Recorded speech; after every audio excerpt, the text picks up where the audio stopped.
guys, we're here in the office today. Had a lot of questions from my video 2 weeks back now about hip flexor causing low back tightness and what to do to address it.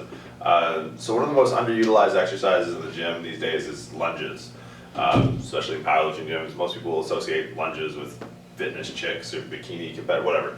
And a lot of times those are the people I see least because they do lunges a lot. So think of our hip having the ability to flex and extend, just like our shoulder, we have the ability to flex and extend. Now in our shoulders, there's very little discrepancy between an active range of motion, so active flexion, active extension, than a passive range of motion. So say for example, if someone were to take my arm into full flexion and full extension, there'd be a negligible difference in degrees of range of motion.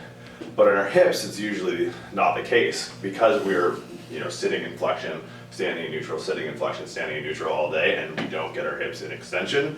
There's often a discrepancy between the ability to actively get hip flexion and extension and passively. So a good test for that is just a forward lunge and a reverse lunge to see your stride length discrepancy. So if I lunge forward, leaving this right leg behind, I should be able to match that with a reverse lunge. So get here.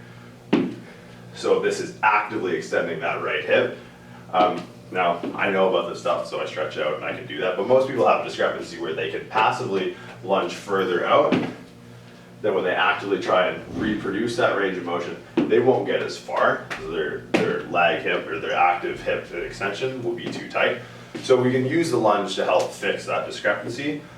Big thing with lunging is the hip can dominate the movement. So what'll end up happening when you lunge forward is that the hip, because it attaches on the hip flexor, as we mentioned, or attaches on the lumbar spine, as we mentioned in the last video, it'll actually bring our torso forward. So when people lunge forward, they end up, I'll shift this way, with an angle pitch forward, and that doesn't add any stretch in the hip. It accommodates for the static length of the muscle as it is.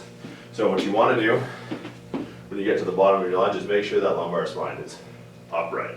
Secondly, because it attaches in on the femur, what it's going to do once your foot kind of comes off the ground, that tight hip is going to rotate. So it's going to rotate the femur inward. So think about when we squat, right? We try and keep our knees out, externally rotate through our hips.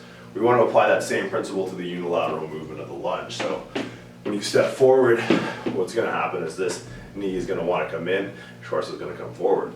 So what you're going to want to do, chest up, keeping that lumbar straight, and then bringing this knee out just slightly as you sink into the lunge.